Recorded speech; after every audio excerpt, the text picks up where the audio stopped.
Well, good morning. My name is Jim Vanderwall with the Fraser Basin Council. Welcome to our webinar this morning on optimizing the use of planning guides and toolkits. We're really pleased to be part of this webinar and co-host with Okanagan Basin Water Board and CivicInfo BC. There's some information on the screen. If you're having any difficulties in connecting to the webinar or accessing the audio, you can always contact my colleague Sonia Dodig at fraserbasin@gmail.com. There's also information there on if you prefer to connect by phone for audio. For those of you that haven't participated in a webinar like this before, you'll notice that there's also a question box function that you can use to ask questions of the speakers over the course of the webinar, and especially, of course, towards the end. And we'll get to those towards the end of the webinar. We'd like to have lots of discussion, but because of the size of the group, and we've had a great interest in this, we won't be able to sort of unmute the lines and have people talk. It just it's too difficult to do that. So I don't know if you want to go to the next slide, Kelly. Yeah, I'm actually trying to. But... Oh, okay. Yeah, I don't have control. It's not participating. No. Well, it's on your screen, so just try clicking on into PowerPoint, selecting PowerPoint. There we go. Okay. Great. Like I said, we're really pleased to be part of this, and when Kelly asked if FBC was able to be part of the steering committee for this project, we said yes right away. We're really interested in being able to share information or find ways for people to access different toolkits that we've been involved with, things like the Retooling for Climate Change website or Climate Action Toolkit, and also recognize that it can be confusing, and often people don't use the toolkits that so much time and resources is spent developing. So pleased to be part of this, and I guess over to you, Todd, just for in terms of CivicInfo's BC's role in the project. Certainly. Hi, everyone. I'm Todd Pugh, and I'm the Executive Director with CivicInfo BC. We're a local government information service, not-for-profit. We're based out of Victoria. We've been around since 1999, 2000, and just as Jim mentioned, it was the experience with the Fraser Basin Council. When Kelly approached us and asked if we were interested in being involved in this project, we jumped at the opportunity as well. We think it's a great resource that's been put together. CivicInfo BC's role in this project has been as a host for the database, and Kelly will get into those details a little later. We did have some systems and some code in place already that we were able to leverage and use for hosting the documents. And we're pleased to do that. We're pleased to be part of this and looking forward to building on it going forward. We're pleased to be partnering with the Okanagan Basin Water Board. We have a long history of partnerships with different organizations on this type of project and others, and looking forward to seeing how this grows and evolves in the months and years ahead. Thank you, Todd. This is Kellie Garcia with Okanagan Basin Water Board. So I'll be doing the presentation today, giving you a description of the project that we've been working on with Fraser Basin Council, CivicInfo BC, and other organizations, and then walk you through the new hub that we've created with CivicInfo BC. And Jim, did you want to do a quick poll now before I go to the next slide?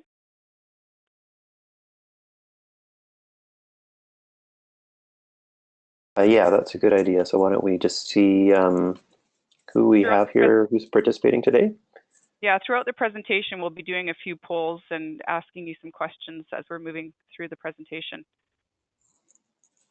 So just let us know what type of organization you're with.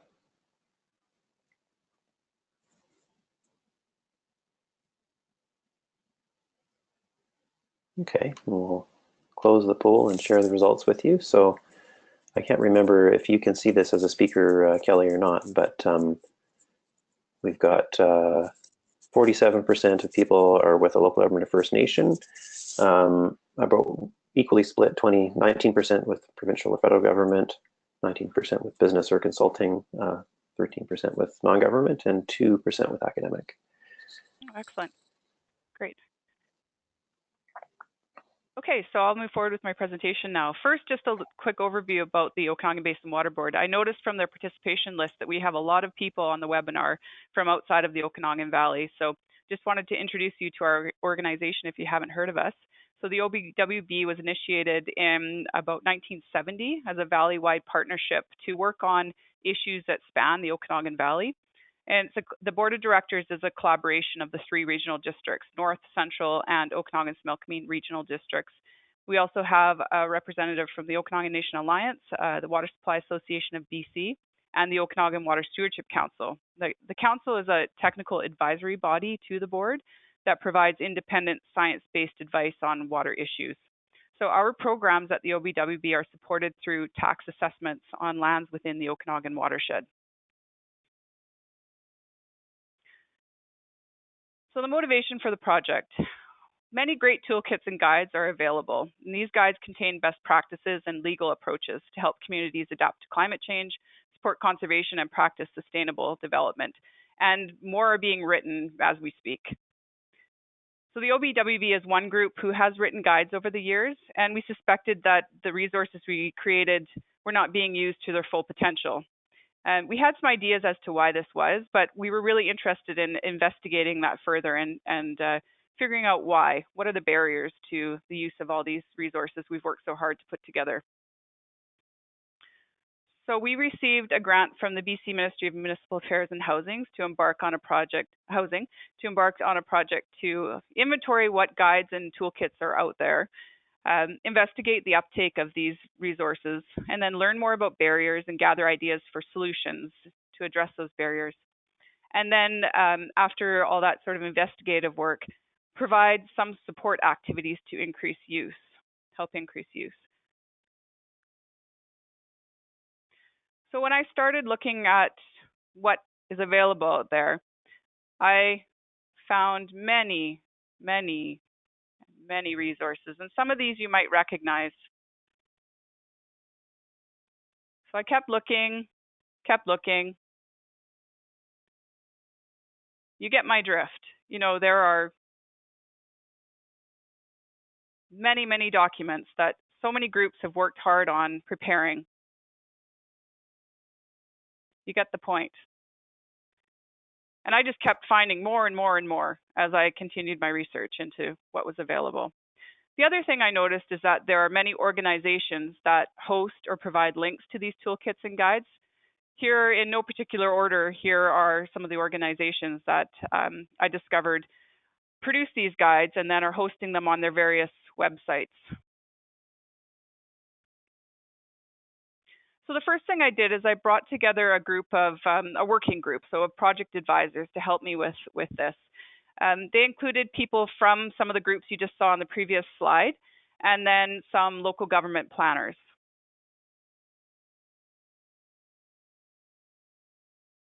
So they helped me create a survey. And we did this February 2017, we did this survey.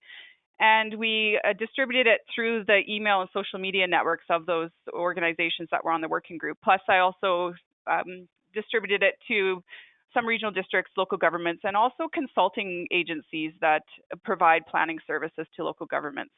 So we had 45 people who participated, and of course, most of them were planners. That was our target audience, but we also had some engineers, and the consultants that participated were actually planning consultants as well.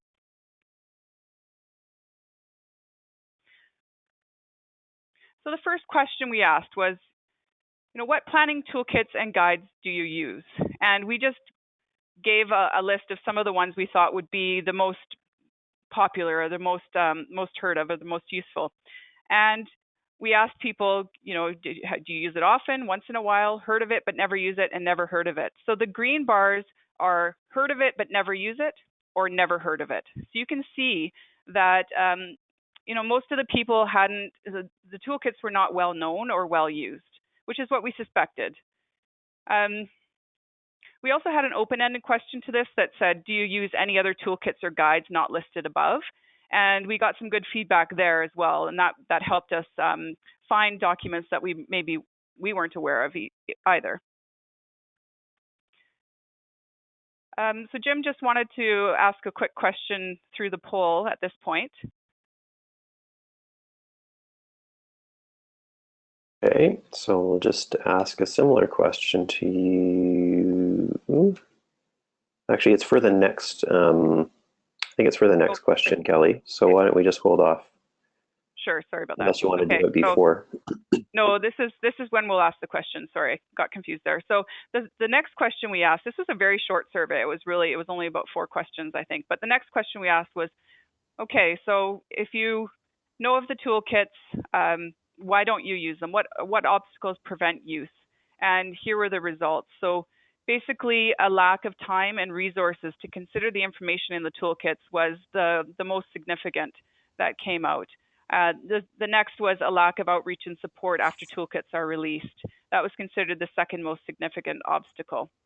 So here's where Jim's going to ask you a similar question, because I've got a really big group here, and I'd love to hear how you would have answered this question. Okay, so similar question. Let us know what you think your obstacles are to preventing the use of toolkits. And you can select more than one if you like.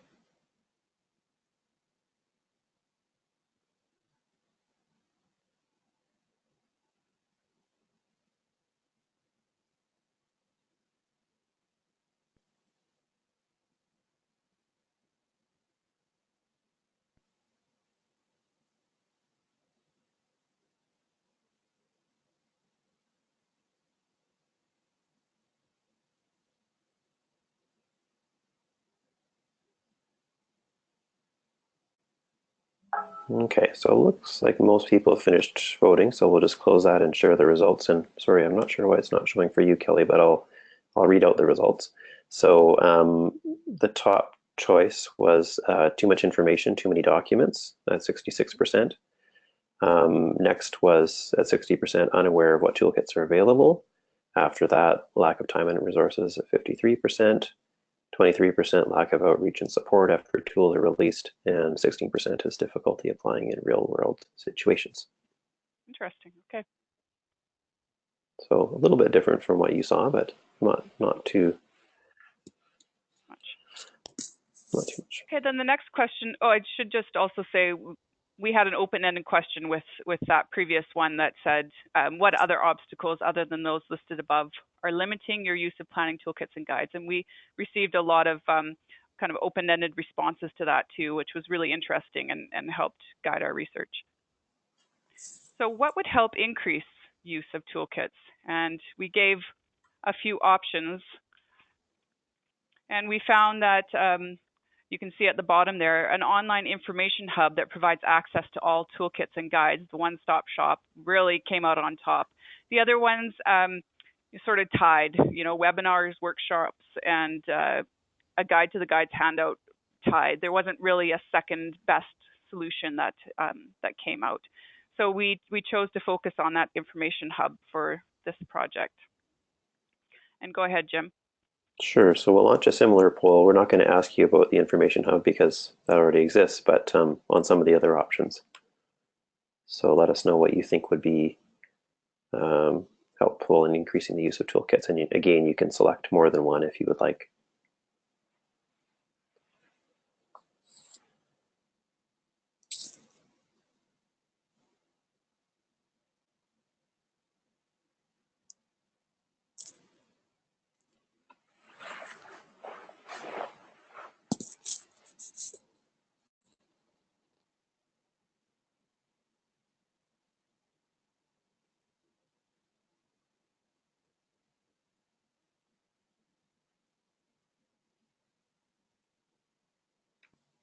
Okay, again, it looks like most people have had a chance to vote. So interesting, little different as well here. The top choice was a guide to guides handout, 75%.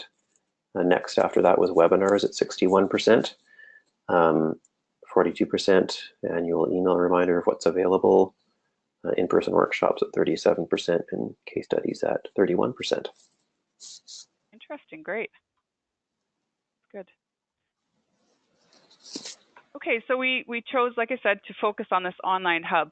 Rather than create another brand new platform, which requires a lot of time and money and resources, we wanted to piggyback on something that was already out there.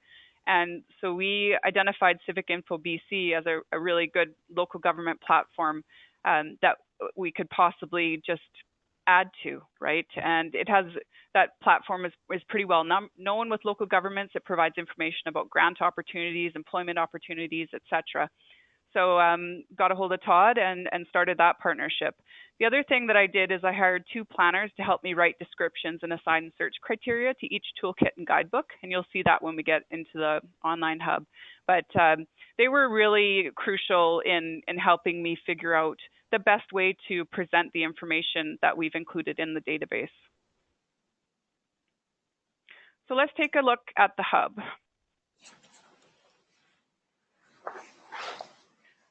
So that's the direct URL.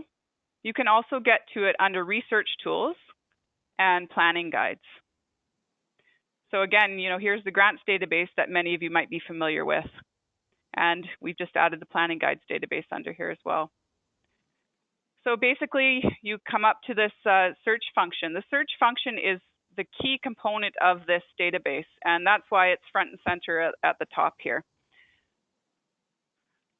We currently have 58 guidebooks and toolkits in here, but I've already got another 6 or so sitting on my computer that people have contributed since they've heard about this project. And that's what the hope is that people will look at this database and see something's missing that they've created or they know of, and will contact us and let us know so we can add it. So the guides are listed by date. So the most recent will come up first on the landing page and also when you do your searches. So here's the search function. At the top here, you can search, it's a free form search, and you can search by title or by keyword. Okay, so there's the Green Bylaws Toolkit coming up. You can also search by keyword. So wetland. That's just an example of how to use that. That's a free form. You also have these different search criteria here. So by author, and here are the main authors that we have in the database. We've lumped together all the provincial ministries and the federal agencies into these broad categories.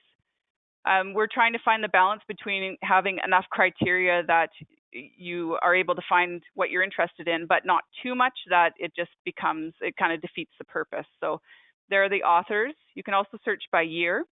And we've tried to include a lot of the more recent resources. So there may be resources dating further back, but we've chosen not to include them just maybe because the information is out of date.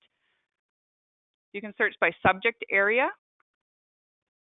So there's all of the different subjects that would be associated with the guidebooks and toolkits. And then application. This is, what are you using the information for? These are plans and policies, basically. So are you writing a biodiversity conservation plan? Are you doing a land use plan? Writing a bylaw? Putting together a water conservation program? So those are the application. Why are you looking for this information? And then lastly, the tool. What type of information are you looking for? Are you looking for background information? Are you looking for sample bylaw language, etc.?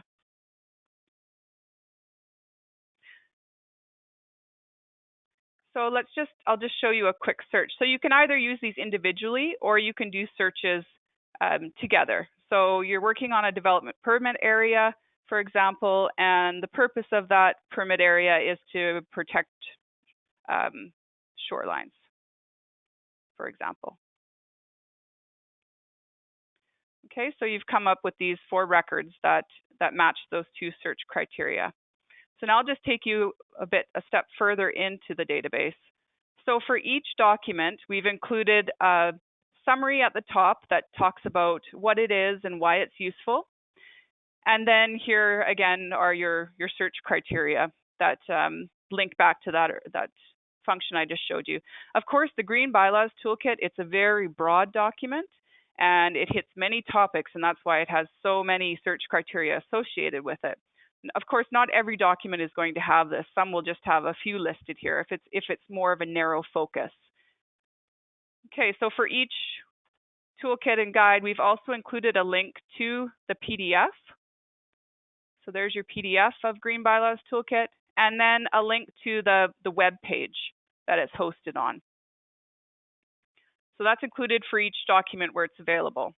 And the reason we wanted to include the HTML as well is because a lot of these organizations also have other resources on their website that you might be interested in, and it provides that link for you to even dive deeper if you're interested in finding more information. I didn't show you here, but there's also this option to reset your form as you're working through it, and other things that you'll notice while you're working through the toolkit. It's very user-friendly, or sorry, through the database. It's very user-friendly, and there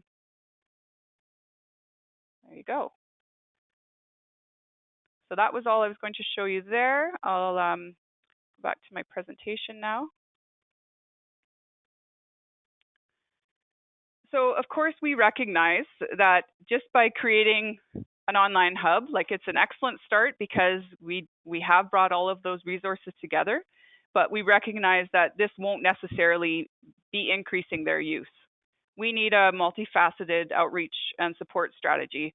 And so here are some of the ideas that we've thought about, but I'm really interested in hearing from the audience today, and that's why we've done some of those polls, and we'll have a question and answer time. What would help support increased use of these toolkits? Webinars, workshops, email refreshers, guide to the guides. We talked about those in the poll that we've already done. One other thing that we were thinking about is having a shared support person who is trained in applying the resources, and we actually had applied for some funding over the summer, the OBWB, to hire somebody within the Okanagan Valley to do this thing. And we weren't successful in that grant application, but we're really interested in either partnering with other groups who would like to do this, or facilitating this in some way.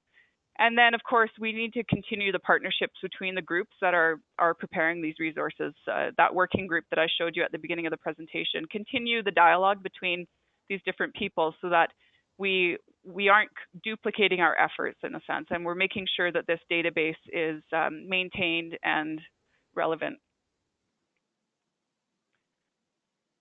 So as you're using the online hub, I'm interested in your feedback.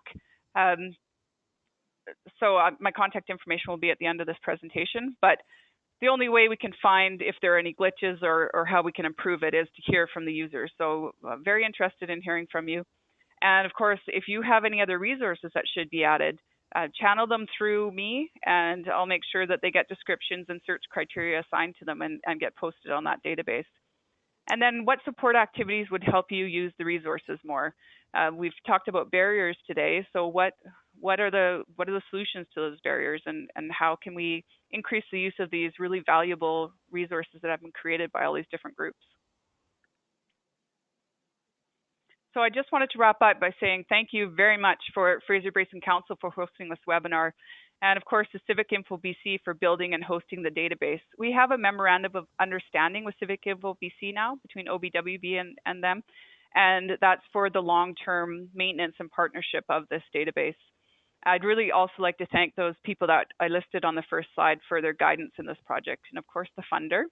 And then thank you to you for attending. This was a very popular webinar, and I think that's excellent, because I think that now that we're taking this more holistic approach to looking at all of these toolkits, I think we could probably increase their use in the future, and that would be great from my perspective.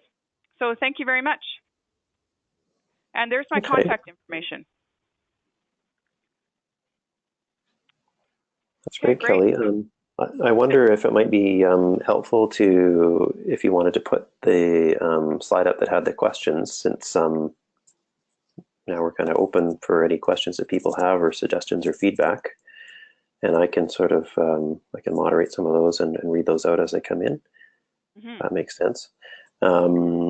first comment here is from Christine Kell, who says the Canadian Institute of Planners also has a webpage of resources, including guides and case studies. And she's included a link here, which we'll share with you after. Thank you, Christine. I know her. Yeah. Yeah, Christine's great. And she also mentions that she can't wait to share this resource through PIBC and the Canadian Institute of Planners membership. So that's Thank you. That's great. Wonderful. Another thank you from one of our staff members, from Teresa Fresco, for an incredible tool, and thanks so much for the work. Any other feedback people have, or other resources that you'd suggest, or activities that you would find useful? I just wanted to say one thing that Todd's typed to me here is, a lot of times with these databases, you get the problem of the dead links as people are changing their website URLs and that sort of thing. And so he says that to keep the links current, they'll be scanning automatically and semi-regularly for dead links, and then we can update those as needed. So you don't have that frustration of clicking on the PDF and going to a link that's no longer active. But that said, if you catch one before we do, by all means, let us know. That's right. Great. Juliet Craig from the Kootenay Conservation Program says that they'll be sending this out, the link to this new hub, in their next e-news. So thank you. Thank you. Thanks.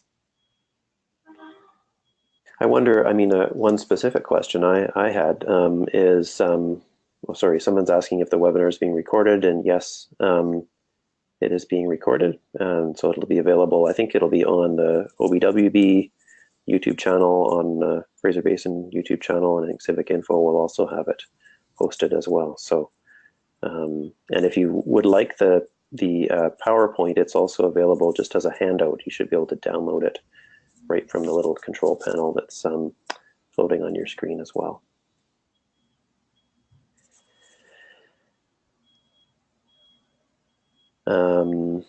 Juliet also mentions from the Kootenay Conservation Program that they just found that they received funding to host a local government forum in the Kootenays, focusing on integrating existing tools for conservation into local government activities. And she'd love to know if you, I think she means Kellie, could be a guest speaker or have suggestions. So yes, get in touch with me, Juliet. Rick Simpson mentions he just attended a day-long workshop on environmental farm planning focused on improving biodiversity, and another webinar yesterday on lentic and low-tick riparian restoration methodology.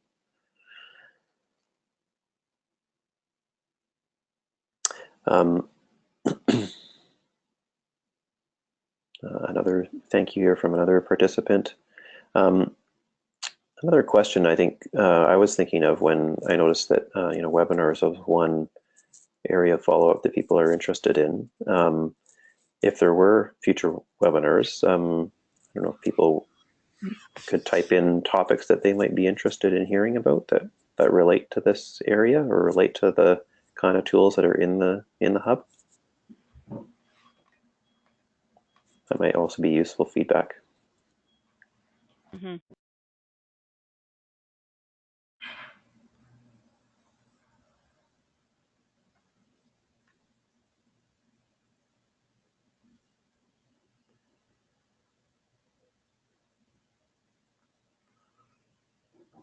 And you also have a chance to provide that type of feedback in the, there'll be a survey that pops up when we're done as well here.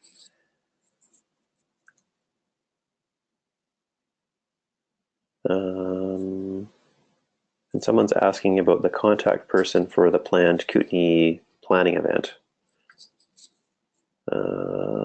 So I'm not sure, Kellie, are you planning to send a follow-up email to everyone on the webinar? I'm wondering if that's something that we could include in that follow-up. I don't know that information though. Well, we can, I guess, Juliet Craig. Yeah, I'll connect with her, and then we can figure that out. Okay, we'll follow up in some way with that.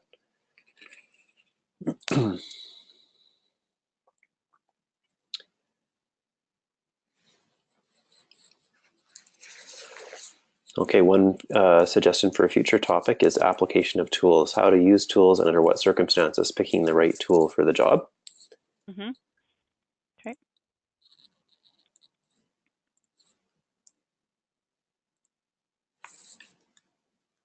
Another one perhaps is a webinar after some period of use and some other suggestions to increase uptake have been implemented.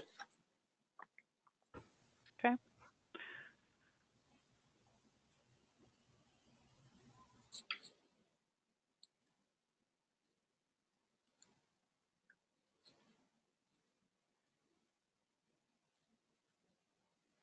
So,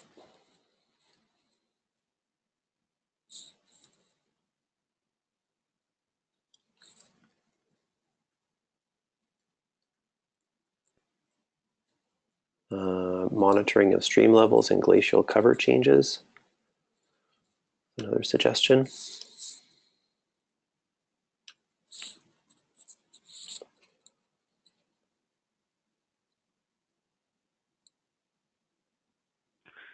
Okay. So another suggestion of this document just came to mind, the Natural Capital Policy Review, a review of policy options to protect, enhance, and restore natural capital in BC's urban areas. It's maybe not in the database. Okay. Yeah, I haven't heard of that one, so I can add it. Yeah. A few people are asking for your contact info as well, Kelly, so we should I'll go back to to that. slide. Yeah.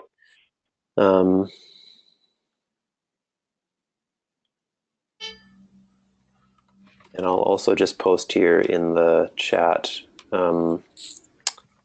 Juliet's information in the Kootenays regarding their event, so that people have that. If anyone's interested in following up with her about the event that she talked about in terms of incorporating conservation and local government planning.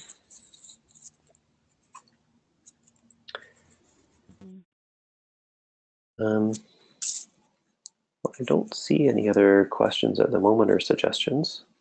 Is there anything else that you want to say, Kelly? Yeah, I'm just getting one from Todd, and we're wondering if it would be useful if we included a suggestion form kind of thing, like attached to the database. So if you're cruising through it and you don't see something that you think should be in there, you could fill out that form and submit it. I think that might be a good way of allowing people to do it on the spot instead of having to email me. So I think that's a good idea, Todd. Yeah, we can do that, no problem. Yeah. Couple of other suggestions here around documents around collaborative watershed governance or water sustainability app implications for municipalities. And that's from Teresa Fresco, and she mentions she can send some if you need any suggestions. Yes, please. I would. Okay, great. This isn't a guide or toolkit, but the Attorney General just released a report on BC's readiness for climate change. Yeah, suggestion form would be helpful. Great.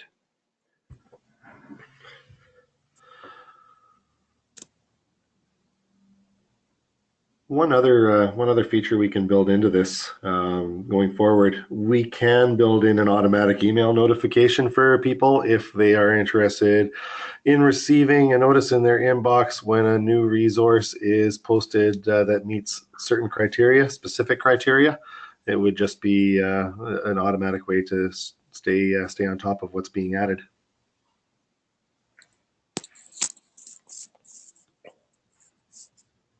Great, that's useful. And Kelly, I don't know if you can speak to this or Todd, but are there resources to continue updating this over time, or how is that? How's that going to look? Yes, the OBWB and CivicInfo BC will continue to work together to update this. Yep, we're committed. Great, excellent.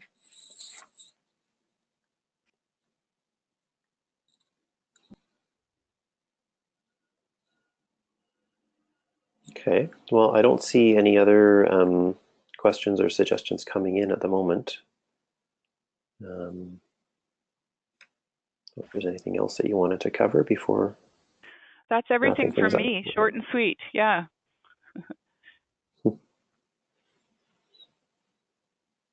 Okay, well, great. I think we had some pretty good suggestions coming in, and looking forward to seeing how this evolves. And it's a great resource that we will also be directing people to as well in our work. So thank you very much, Kellie and Todd, and hope everybody else has a great rest of your day. Okay, thank you. Thank you for hosting, Jim. Thank you, everybody. Okay. Bye-bye.